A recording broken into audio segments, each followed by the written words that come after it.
Today I'm making a video that absolutely nobody has asked for and I doubt anybody wants. Today I'm going to answer the question: if Lorde, the musician, not God, had been an author rather than a musician, what kind of book would she have written?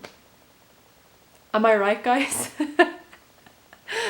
I'm going to be answering this question using her lyrics from her songs as my source material and as like my guiding light in this endeavor. And I'm basically just going to be going through like different lyrics from her songs and seeing if I can make a kind of a story or like a book from those lyrics that Lorde may have written if she had put them in book form instead of music form.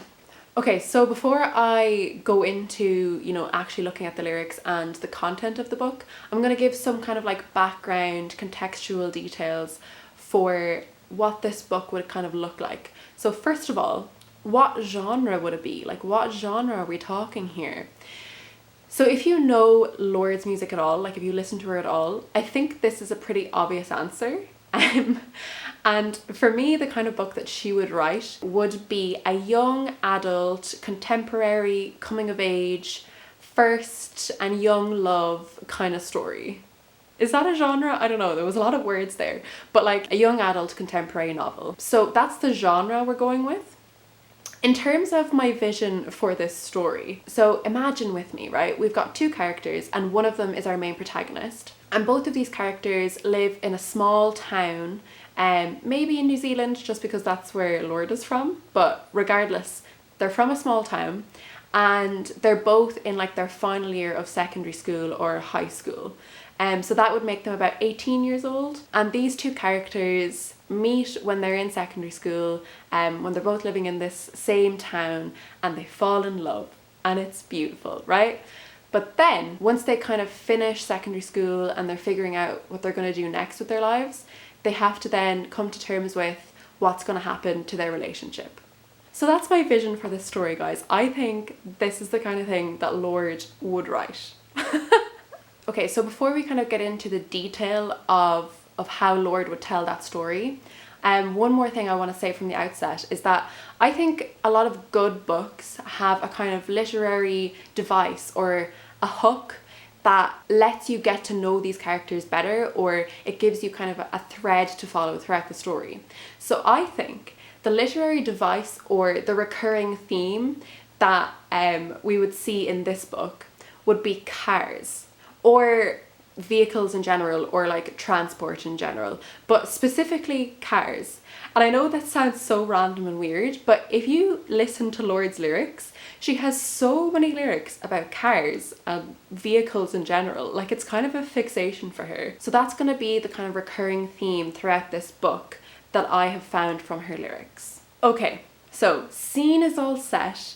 Now we actually have to go through the structure of the book, okay? The first kind of opening section is these two characters when they've met and they've already kind of started to get together, I suppose. And reflecting this is a lyric from Lorde's song Homemade Dynamite, where she says, "A couple rebel Top Gun pilots flying with nowhere to be." To me, this evokes like an image of these two characters being really caught up in one another, right? Like, they're on top of the world, they're these Top Gun pilots flying with nowhere to be. They have nowhere to be except with one another. You just get this vibe of like youthful love and yeah, being lost in it.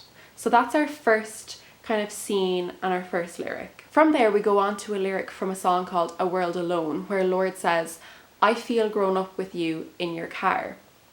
Now, if the first lyric was about that kind of like honeymoon phase, I think this lyric perfectly encapsulates the next stage of a relationship, right? When you've kind of gotten used to the other person, it's no longer as like hypnotizing and all-consuming, but now it's like a more mature relationship. So I think this lyric really goes well with like the next stage of their relationship and showing the reader, right, because this is a book, that the relationship has moved on and it's grown. Also, just to remember, at this point they're both still in their hometown and they're both still at school, but like just finishing it, right?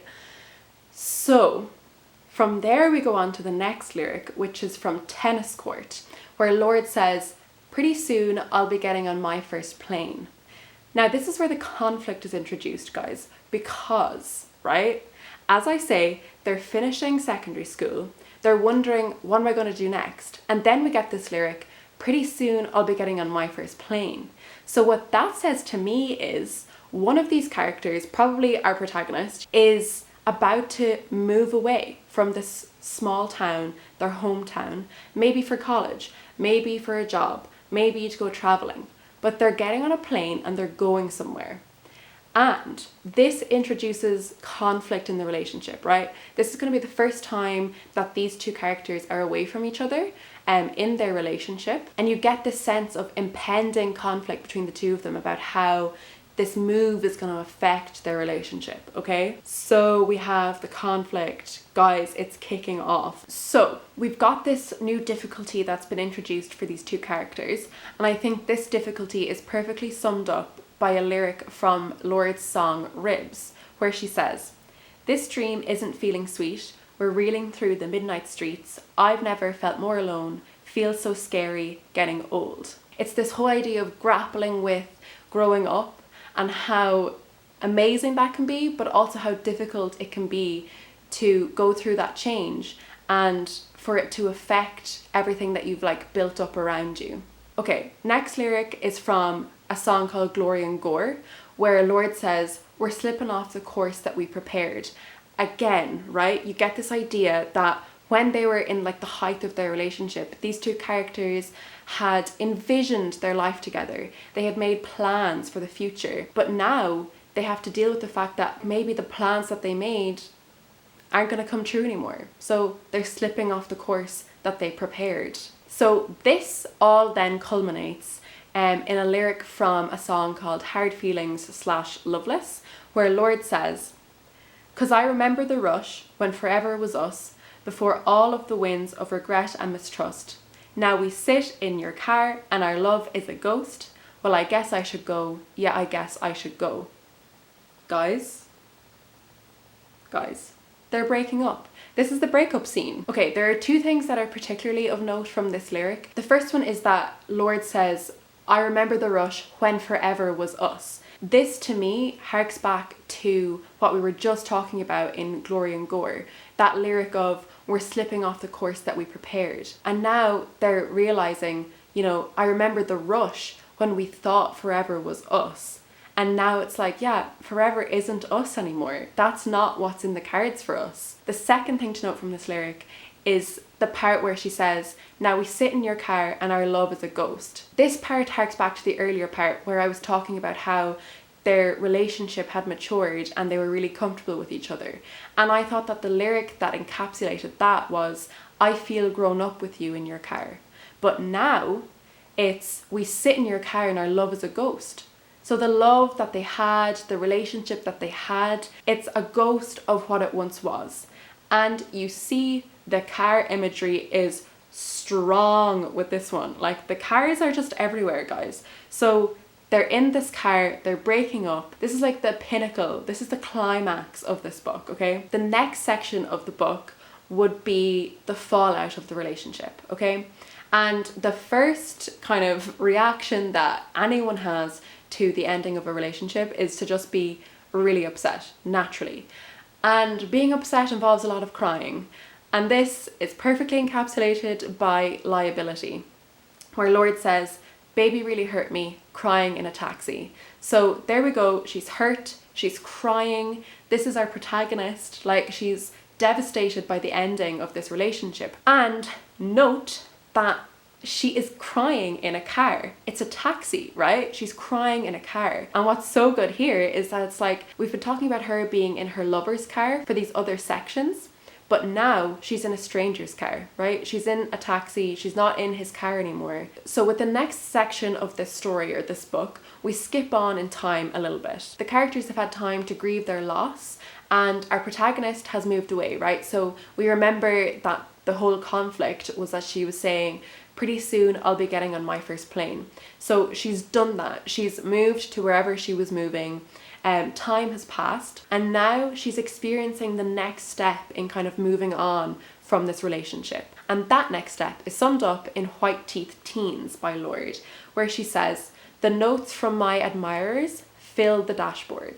She's being made aware that other people are interested in her, right? That there might be a possibility for a relationship outside of the relationship that has just ended for her.